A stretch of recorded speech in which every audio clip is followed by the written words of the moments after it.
കൊച്ചി കോർപ്പറേഷനിലെ കഥയാണ്. കൊച്ചി കോർപ്പറേഷനിൽ കടുത്ത വിമത ഭീഷണിയിലാണ്. ഇവിടെയും UDF ആണ്. പ്രമുഖ പ്രാദേശിക നേതാക്കളടക്കം 13 പേരാണ് മത്സരിക്കുന്നത് കേട്ടോ.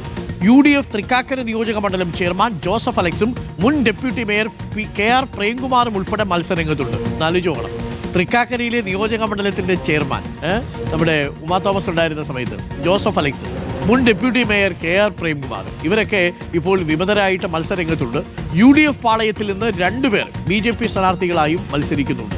ആലുവ നഗരസഭയിൽ 5-ഉം തൃക്കാക്കര നഗരസഭയിൽ 6 സീറ്റിലുമാണ് വിമത ഭീഷണിയുള്ളത്. LDF-ലും സീറ്റ് തർക്കം തുടരുന്നുണ്ട്. പല്ലാരിമംഗലം പഞ്ചായത്തിൽ മുൻ വൈസ് പ്രസിഡന്റും ലോക്കൽ കമ്മിറ്റി അംഗവും തമ്മിൽ മത്സരിക്കുന്നുണ്ട്. പക്ഷേ UDF-നെ അപേക്ഷിച്ച് വളരെ കുറവാണ് LDF-ൽ വിമതരുടെ ബുദ്ധിമുട്ട്. എറണാകുളത്ത് സജു ദേവസിയുണ്ട്.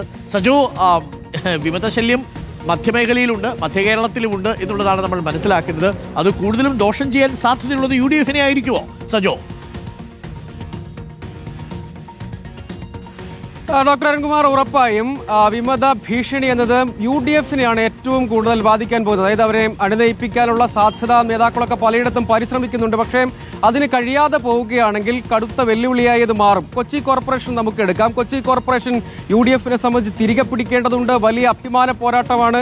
കഴിഞ്ഞ തവണയാണെങ്കിൽ സ്വതന്ത്ര കൂട്ടായ്മയും സ്വതന്ത്രരായി മത്സരിച്ചവരും ഒക്കെ ചേർന്നാണ് LDF-നെ അധികാരത്തിൽ കൊണ്ടുവന്നത്. അവർ UDF-ന്റെ വോട്ട് സ്വതന്ത്രരായി മത്സരിച്ചവരും സ്വതന്ത്ര കൂട്ടായ്മയൊക്കെ ചോർത്തുന്ന കാഴ്ചയും കണ്ടു. അങ്ങനെ വരുമ്പോൾ 13ഓളം പേരാണ് UDF ക്യാമ്പിൽ നിന്ന് റിബൽ സ്ഥാനാർത്ഥികളായി പത്രിക സമർപ്പിച്ചിട്ടുള്ളത്.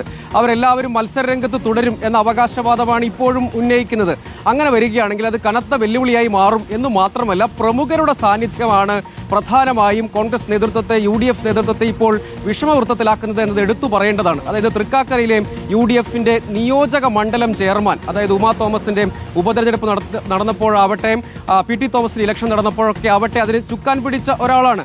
MLA അടക്കം ആവശ്യപ്പെട്ടിട്ടും അവിടെ സ്ഥാനാർത്ഥിത്വം ലഭിച്ചില്ല. അക്കാര്യത്തിൽ വ്യക്തി താല്പര്യമാണ് പ്രകടമായത് എന്ന ആരോപണം ഉന്നയിച്ചുകൊണ്ട് അദ്ദേഹം പാലാരിവട്ടം ഡിവിഷനിൽ മത്സരരംഗത്തിറങ്ങിയിരിക്കുന്നു എന്നതൊരു പ്രധാനപ്പെട്ട കാര്യം. സിറ്റിംഗ് കൗൺസിലർമാർ 2 പേർ വിമത സ്ഥാനാർത്ഥികളായി രംഗത്തുണ്ട് എന്നത് മറ്റൊരു പ്രധാനപ്പെട്ട പ്രതിസന്ധിയാകുന്നു എന്നത് എടുത്തു പറയണം. അതോടൊപ്പം ഗിരിനഗറിലെ നേരത്തെ മേയർ സ്ഥാനത്തേക്കൊക്കെ ഉയർന്നു കേട്ട പേരാണ്, അവർക്ക് സീറ്റ് കിട്ടിയില്ല, അവരും മത്സരരംഗത്തുണ്ട്.